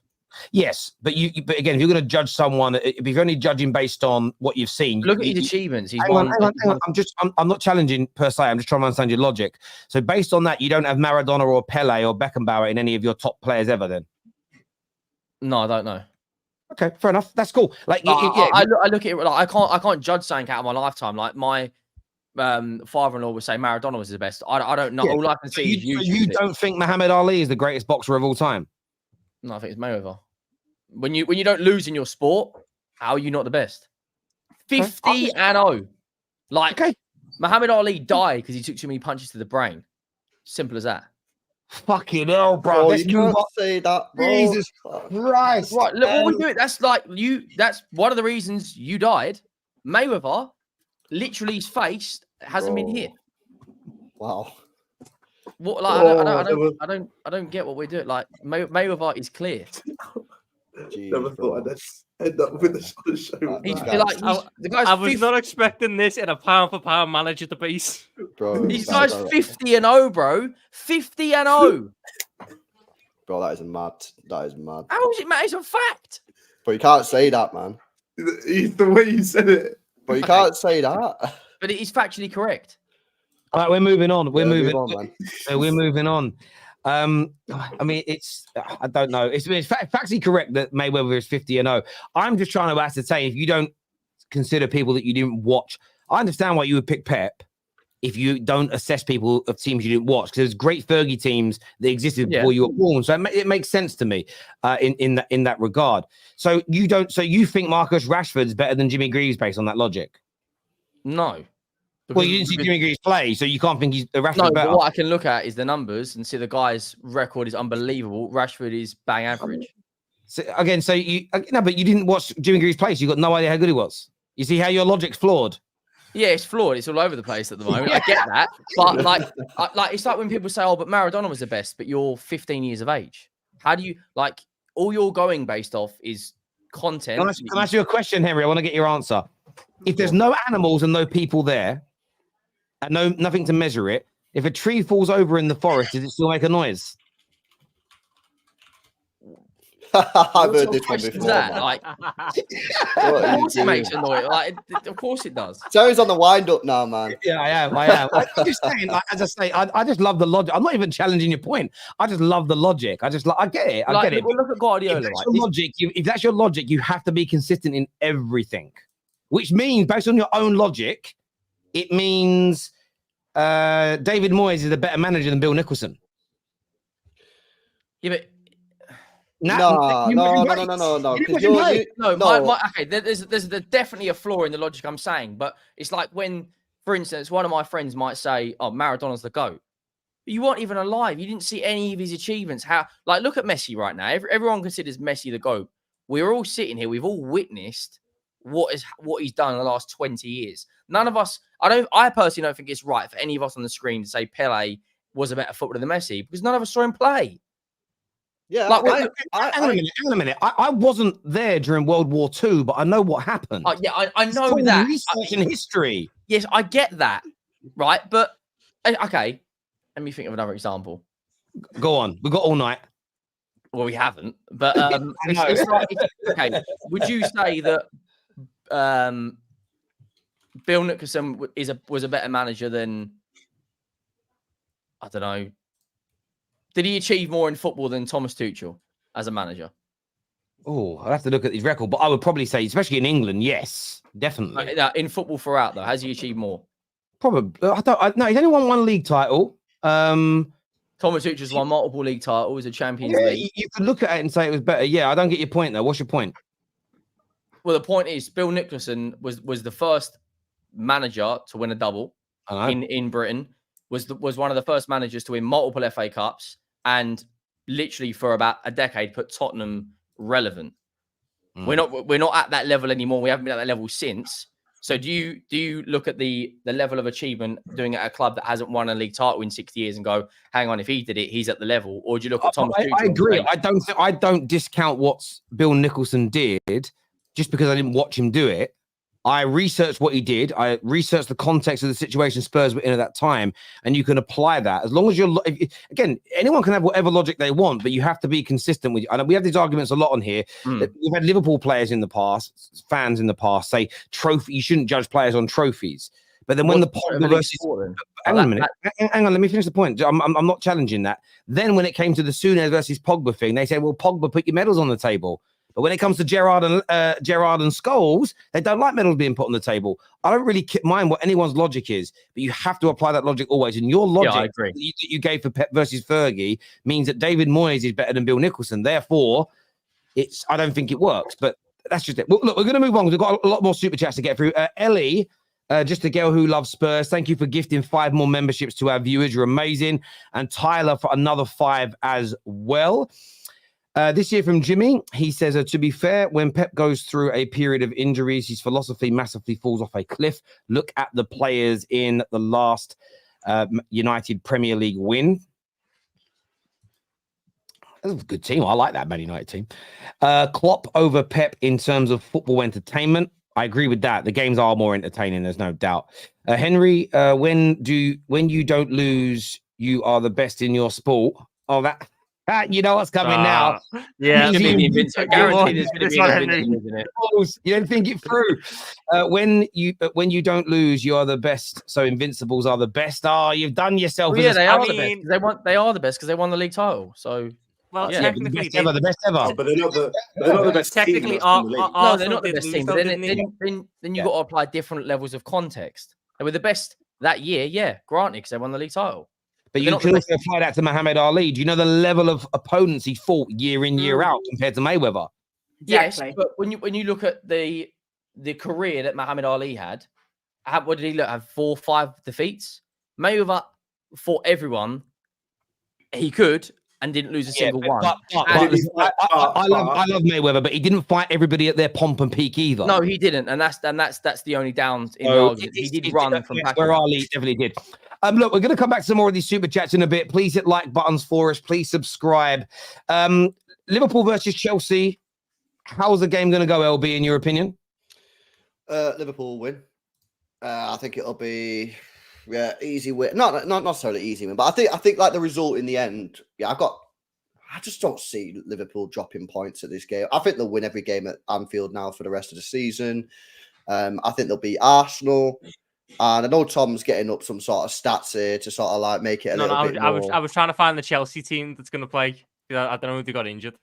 Nah, you'll win that game. I think you'll win there. You'll beat Arsenal. And listen, I think Liverpool. But you reckon we'll beat you at Anfield in March? Possibly. Who knows? I mean, we don't have the best record there in the world, do we? It'll be a crap game that we drop points in. Like, when do we play Sheffield United or something? They'll come and get a draw off us. You know, the problem is, it's like sometimes, when you're doing this, like, Klopp's leaving thing, sometimes when you got that much emotion in your team, sometimes that's not actually a good thing, man. You know what I mean? Like, sometimes you just need to be more calm and shit. Like, you see, in fact, perfect example of that was last year with Arsenal. How many times did we see Arsenal players get, like, over-emotional, like, constantly stopping the game, doing huddles and team talks every 5 minutes? Sometimes you just need players to just calm down and just play football. So it'll be interesting to see how this Klopp leaving thing will go. I'm going to give Klopp and Liverpool the credit and say I think they'll do well. I still think we'll win the league, but yeah, I don't think you'll have any problems against Chelsea. I think you'll beat them. I think you'll beat Arsenal as well. Should be able to get the job done. You should, David. How do you see it? I mean, most people are writing Chelsea off before this game. What are you saying? I'm seeing a draw. Just always a draw between them. Everyone's acting like we're a really, really bad football team.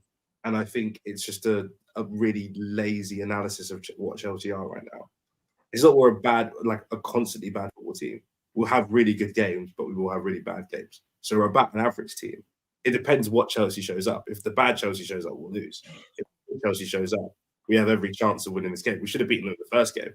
The only team so far out of the top 6 who should have beaten us in a game against each other, it's been Man United.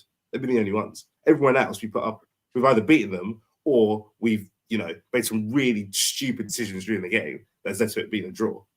So to act like it's just going to be a walk in the park for Liverpool, I don't think it will be. The main worry for me is the added spice of Jurgen Klopp's leaving. We can't lose at home ever again.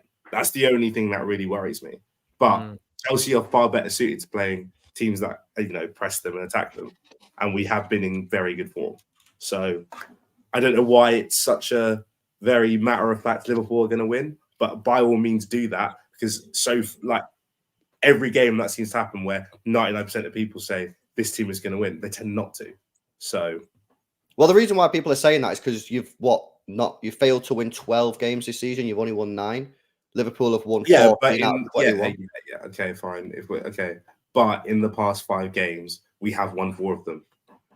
So if we want to do timelines, we can do timelines. I can. Do you want to go through them? We also beat them 6-0. So we can go through them games though. We can do timelines if you want. Yeah, but if you want to put that out there, we can go through the caliber of teams that you played in those games. You're apparently the best team in the world, but we drew with you 4-4.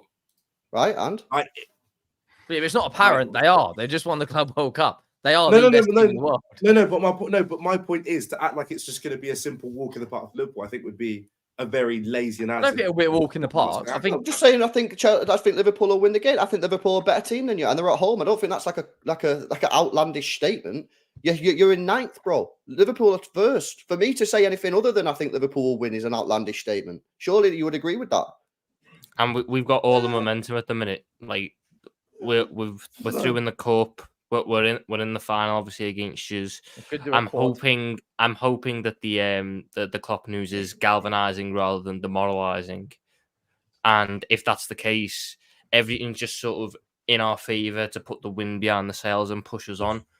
It's not going to be an easy game because it never is an easy game against Chelsea. You could well be relegation fodder and you'd still probably get a draw against us. So a draw based on the fact that I think out of the last however many games, all of them have been draws. That's probably the most likely outcome. But if a team is going to win, I think it would be us. I think the interesting thing will be the reaction that Caicedo gets, because if Klopp hadn't announced he was going, that would be the big talking point going into the game because of all the stuff that happened in the summer. I just think that our attack, even without Salah, is good enough to get the job done, and our defence can keep your one quiet. There's also no pressure on Chelsea. I don't think you'll keep us quiet. I just think we'll miss our chances.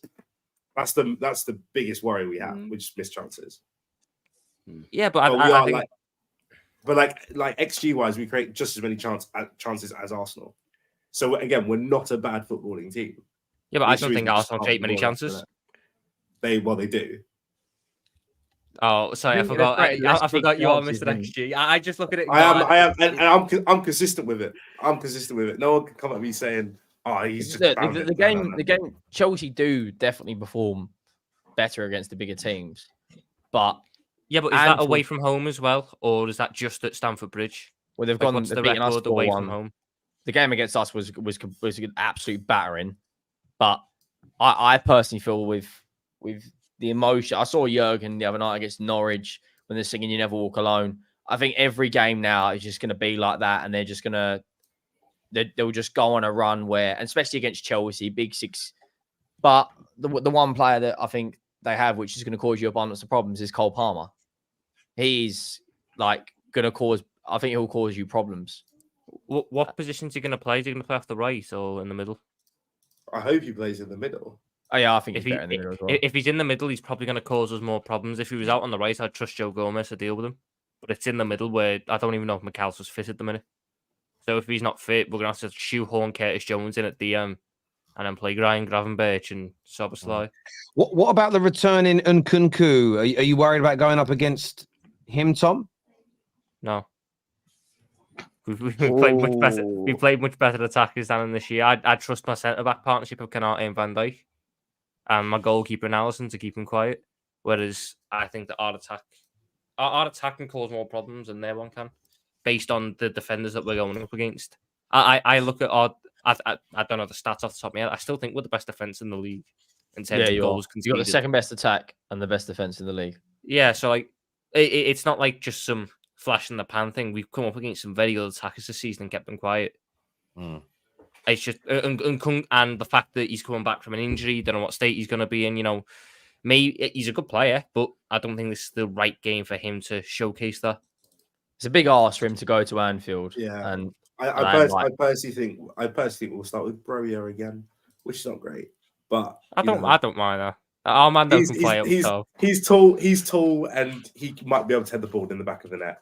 And he's a far better striker than Cole Palmer will be as a striker. So whack him up there. I'm not really too fast. I just hope that Mudryk plays, because when Mudryk plays, we tend to cause issues. That's just the way it is, especially against teams that give us space.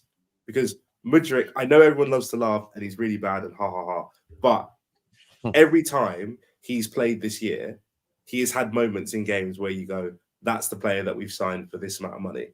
I just hope he gets a run of games where he can prove that. Yeah, but I reckon you should start Sterling.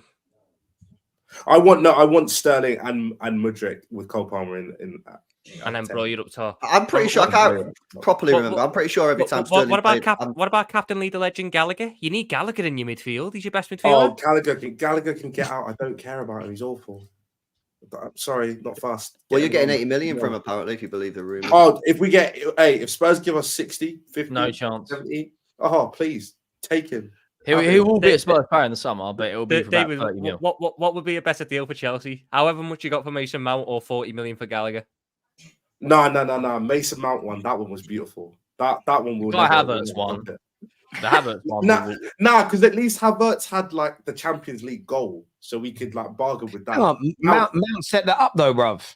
Yeah, but Terry, you know my relationship with Mason Mount. I knew from time ago he wasn't the guy. So, like, that was a great deal. But honestly, I think we can get 50 out of Conor Gallagher. And please take it by all means. He can't play football. Boys, score predictions for this game. What you going with, Kate, for Liverpool versus Chelsea? You went, boys, score prediction for this game. What you going with, Kate? Was that It's so intentional? bad of me. I'm so terrible. I'm just being anyway. Over to you, Geese. What are you saying? What are you saying, Kate? I am going 3-1 to Liverpool. Over to you, young lady Henry. I'm keeping it consistent now. Do you know what I mean? I'm just keeping it consistent. I'm gonna go 4-2 Liverpool. Please, LB. I'm going to go 2-0 Liverpool. Tom. I reckon it might be a tight game, so like 5-1 Liverpool. Well, I so hope Chelsea beat you, man. Honestly, bro.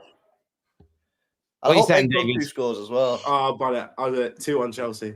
Why not? 2-1 Chelsea. You're going for a 2-1 Chelsea. I'm going to go for a little Desmond on this one. I'm going for a 2-2. I'm intrigued to see what the emotion does to the game. It's either going to make Liverpool invincible or it's going to... Because I was thinking about this the other day, where it was like... Liverpool fans have got this unique ability, and I do think it's unique out of the top 6 clubs, to defend their players no matter what they've done, to have their backs. I'm not saying they don't support and have their backs, but the narrative's changed to you guys better win for Klopp. It's a different way of treating your players to what they're used to. You normally, because now suddenly the players are not, enemy would be the wrong word, but there's now pressure on them to deliver for somebody else, as opposed to, come on, guys, we know you can deliver. We've got your backs. So I think Liverpool fans have got to be really cautious of the energy they put towards their players, because they're so good at supporting their players normally. And the amount of people on streams with me last week, these players better step up for their manager now. They better deliver for the manager now. Yeah, I'm intrigued. I'm going to go with a little 2-2 in this game, just to be a little bit outlandish. Of course, Arsenal kick off tomorrow night. They play Nottingham Forest, and a team whose title charge was written off 2 games ago, but to win this game, and they close the gap at the top to 2 points. No Arsenal fans on tonight. So I want to throw it out to rivals here. Obviously, talk about the manager leaving in the last 24 hours. He shut that down as fake news today. They're obviously the heavy favourites to go to Nottingham Forest and win. Do we see him getting a result and really putting pressure upon Liverpool when they play Chelsea, and knowing they play each other on the weekend as well? How do we see Arsenal getting on? I'll go to Kate first on this one. I'd see Arsenal winning comfortably. I don't think they're Chelsea, Liverpool or Man City will feel the pressure though, because I don't think Arsenal will keep it up. They are in a title race, obviously, because if they win, they're within 2 points. But I just don't think I can't say it any more times. I don't think Arteta's the manager that will get him over the line. People say it's because I'm a hater. It's not. It's just I don't think he is, but it's fine. But yeah, I expect him to go there and win quite comfortably. I don't think Nottingham Forest are anything to write home about, especially since they lost their best player, Brennan Johnson, to Tottenham. I mean, come on. Shameless. So yeah, Arsenal comfortable win, I think. Probably 3-0, something like that. Henry, when Kate says even if they win, even if they're only a couple of points at the top, it means nothing. It will put no pressure upon the likes of Liverpool and City. Do you agree with that? Yeah, to a degree. You can't not look at it and say, like, it will bother them thinking, hang on, they're a few points behind. But as we've seen for the last 3 or 4 seasons, when the going does get tough, Arteta and I know Arsenal fans are going to come with pelters, but he does bottle it. 93% champions, top 4 race. And you're up against, in my opinion, other than Angelotti, the 2 best managers in the world who have been there, seen it and done it. And I just don't. I think at best Arsenal finish 3rd, but I think City will win the league by 5 or 6 points, and I think Liverpool will be 5 or 6 points ahead of Arsenal. Like, I think Arsenal win. They went to Forest last year. They lost 1-0, didn't they? They've lost to them in the Cup a few years ago. And yes, if Nuno Espirito Santo wants to do Tottenham fans proud, like he said he was going to do last year, now's the chance. But They've got too many players out. Arsenal will go and put 3 or 4 goals past Forest. You know, the PR will be all over Twitter. We're back, buy another dog or whatever, but they're not going to win a league. I don't think they've got, when it comes down to the crunch moments, his in-game management for me, nah. Substitution's too late and everything like that. I don't think they'll win the league. I mean, listen, not thinking they're going to win the league is one thing. How important is it? And we're going to touch on this a bit tomorrow, LB, on Straight Facts with you and Dan, but it's so important for Arsenal to win ahead of this Liverpool game at the weekend, isn't it? That's where the pressure, I suppose, comes into this game, that you have to win to make, not to make the game at the weekend more exciting, but it makes the game at the weekend so much more's on it if they win, because they can really close that gap permanently. Yeah, facts. And as well, if they don't beat, I think they've got to beat Liverpool kind of regardless of what happens against Forest. But if they beat Forest and they draw against Liverpool, although it's not ideal, it keeps them in touching distance. They're then asking for other teams to do them a favour, which is never a good position to be in. But if they don't beat Forest, then in my opinion, they just simply have to beat Liverpool. Otherwise, they're out, in my opinion. Now, I think they need to beat Liverpool anyway, but if they draw against Liverpool having beaten Forest, it keeps them in and around it. So this is a huge game. I think Arsenal will win the game. You know, I've got to give them the respect that I think they deserve. I think Arsenal get a little bit too much hate sometimes. You know what I mean? Like people writing them off too easy. They're on the same amount of points as City. Yes, we got a game in hand, but they're third right now. They're a little bit behind Liverpool, but they can rectify that themselves at the weekend. So yeah, listen, I think they'll win the game, but it sets it up for such a big match this weekend, man, and a match that I think Arsenal need to win. And obviously they're at their Emirates as well. So yeah, I think it's going to be a big couple of days for Arsenal. But I think they'll beat Forest. Forest are 14th in the home table, so they're not particularly got a great home record. Arsenal are 4th in the away record, so everything here tells me that Arsenal should win the game. If they don't, then yeah, fair, write them off. They're not winning the league if they don't beat Forest. And I think even Arsenal fans will probably have to accept that. But I think you got to give them the respect that they deserve. I think they win this game. I think they can win it quite comfortably, actually. I think, was it Henry just said then, probably put a couple of goals past him. I'm with him. I think it'll be easy. I think they'll go hammer and tong and score 3 or 4 goals. They need something to go into that Liverpool game going, hang on, this lot have just knocked us out of the FA Cup and the top of the league. They need something to take into that Liverpool game. If they lose or draw, I don't think they'll beat Liverpool. I think if they go and put 3 or 4 past Forest, the atmosphere inside the Emirates at the weekend will be buzzing and they'll be right up for it. Yeah, listen, I agree, LB. I think they're being, the way people write them off so easily is a little. I mean, you would put them as third favourites probably now up against Klopp and Pep. It's quite easy to say I don't think they'll win the league, but sometimes I guess Kate and Henry do it. They're Spurs fans, but I often think it's done with a kind of underlying tone of, but they're not very good. But they are. No, they're not very good. It's just they just don't have as good manager. If they had a Simeone in there who can go and stink it out, or an Angelotti, I'd put that. If Arsenal had Angelotti, I'd put them higher than Liverpool personally going into the season. Not right now, but going into the season. If they've got an Angelotti there, because they've got a manager that's done it. Arteta hasn't. So we're going off of he's built a team, he's won an FA Cup, and he's been in a title race. Pochettino's been in a title race. Does that mean he's got the same amount of chances going into the season as Arteta? Like, I don't know. If you bring in a manager like what they had, Dortmund winning 2 titles, or Guardiola's had the best footballing team of all time, they just don't have as good manager when it comes to these crunch games. In my opinion, I think if you have a Simeone or an Angelotti or someone else, I think you've been there, senior, and done it. And I think that they lack that real attacking threat like Spurs. I just don't think. To me, all season they've looked weaker than they did last year, and they need somebody up top who's going to put the ball in the back of the net. I just don't think they've got it. Saka's been quiet this year. They're definitely not far away. They're a damn sight closer than we are, but I just don't think they're there yet. Yeah, and that makes perfect sense to a lot of people. There's some super chats here. First one says, Spurs fans talking about bottlers, he should know. Is what Jason Martin says here. Ellie says, Bill Nicholson won the league as a player and done the double as a manager. He was the first English manager to win a European trophy. He was a G. But according to Henry... here we go. No, according to Henry, Sam Allardyce is better because he watched Sam Allardyce play.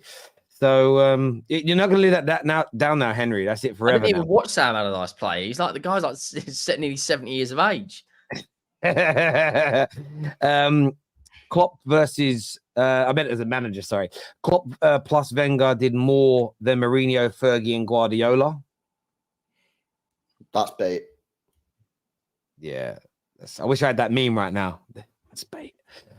Obviously, Pep is one of the best managers ever with what he has, but his philosophy requires the perfect players. Sir Alex Ferguson had Young, Raphael, Evans, Cleverley, and Valencia, and obviously went to win the league. Yeah, look, there's. Listen, I'm always going to put Fergie number one until his trophy haul is surpassed by a bit of a way. But Pep's number two in my opinion. So I think they're both great. I mean, half of them players on that list weren't exactly like bums who couldn't hack the English And he bought game. 3 of them. He bought 3 of them anyway. So that was a bit weird. Ashley Young was a decent friend winger. Antonio Valencia was all right. Johnny Evans, he's been a solid Premier League player for years. Cleverly's Tom Cleverley. But like I said, I quite like that United team. That United team won the league at a canter. It was we batted everyone that year. Can we please stop doing this? Premier League legacy should not include European success. Wenger changed football in England. Respect him. So if I win the Premier League, if I win the Champions League with a Premier League club, it's irrelevant because I didn't win an FA Cup or something. The thing is with Arsenal, they will count FA Cups, but they won't count Champions Leagues because it wasn't domestic. Yeah, Hooks is coming with the bias. Me beating Barca, me beating PSG. That's irrelevant because I didn't do it away at Sutton. Harold here says you'll be getting a saviour next season, Tottenham. His name is Nusa. He's gone Brentford, isn't he? Yeah, I think that was a slide dig that was really, really. This narrative as well, right? we had one meeting about. He rejected you for Brentford. No, he didn't reject us. He rejected the fact that he wouldn't get first team football. That Ange wanted to put him in the under 21. Yeah, he rejected you. They rejected you. Rejected you. No, we just didn't offer him first team. It just didn't suit him. So he rejected you. He said, "No, I don't want to go to Tottenham." No, but we were never fully in for it. We had one meeting. Brentford and he rejected it. He rejected the meeting. 16. He was like, "Nah, I don't want any more meetings." Just because you blokes in here are used to being rejected, don't put your insecurities on us. They know. Yes, exactly. They know what rejection is. I know. They know. But let's be honest. I'm a Chelsea fan. I don't know what rejection is. I'm sure you do. You can laugh about all the trophies you want, but if Brentford and Tottenham are going in for a winger, you're choosing Tottenham. I don't care. He didn't choose you. We were never fully in for him. We had. We rejected you, no, you know what? You know what? No, LB, he's right because in the winger that they both wanted, Tottenham did get Brennan Johnson. Oh, Jesus Christ! And this narrative about he's not going to get game time. Are you telling me he doesn't start over Solomon, Johnson, Werner? Like what? It's just. I mean, no slander on Werner. That man is bigger than your club. Don't want to hear it. I mean, Timo Werner had a very good game against Man City. It's just no one wants to give him the ball. Very good game. Very good. No, but let's be like, Timo Werner's not going to be here in the summer. Solomon's not going to be here in the summer. Brian Hill's not going to be here. That was half of the appeal to getting him because he had the cheap buyout. Do you know what I like about your phrase there about we weren't fully in for him? Do you know it reminds me of when people say things like, "I'm pregnant, but I'm only a little bit pregnant." It's like There was no bid put on the table. We were never in advance. Nonsense. You would, if he had said to you, "Yes, I'm happy with the game time you're offering," you then would have put the bid in. We can't. One thing I hate about the tier 1 journalists is how they play down what a bid is. If you turn around and if you WhatsApp a player's agent and say, "Look, we're going to offer him place on the bench to begin with as part of our system," would that work? And they turn around and go, "Nah, we want first team football." That's a rejection. If they message a club and say, "Look, would a £25 million bid work?" And they say, "No, it's far too low." That's still a rejected bid. Whichever way we try and slice it, like it is what it is. You got rejected for Brentford. Crazy. Klopp and Wenger spent less pounds for a pound better. Less money. I mean, Jurgen Klopp has spent a lot of cash, to be fair. He has spent a lot of cash. I blame Henry's logic on his mentor, Lee Gunner. He's not my mentor. Like, yes, he's a good friend of mine, but I can speak for myself. Do you know, he's funny now? It'd be so funny if Lee just appeared from behind him like he's been like a puppet. Yeah, Lee just comes in and makes me a cup of tea. Yeah, Lars. Could we, if that happened, we call? Oh, actually, if you are his puppet, we'll start calling you Sooty. I've already done that one. Look, I want to thank everyone who's come on today. I want to thank my panelists. You're brilliant. The super chatters, everyone who's gifted members, especially you, Studio Hooks, you absolute legend. Thank you all so much indeed. I want to finally, though, shout out Match Bingo, our title sponsors today. Get their app downloaded. Play Match Bingo during games. It's so much fun. It genuinely is. You don't know what you're going to get on your card, and you can just sit back, and it ticks things off automatically when they happen. It could be a goal in the 7th minute. It could be a corner just before halftime, a yellow card, whatever it may be. And if you're the first to get a line, you win prizes. If you get 2 lines, you win a prize. And if you're the first to get a full house, you win the jackpot, which ranges from anything from £250 to £1,000, depending upon the game. So get signed up to that now. Listen, my people, until next time, take care. Goodbye. God bless. And we'll see you all again very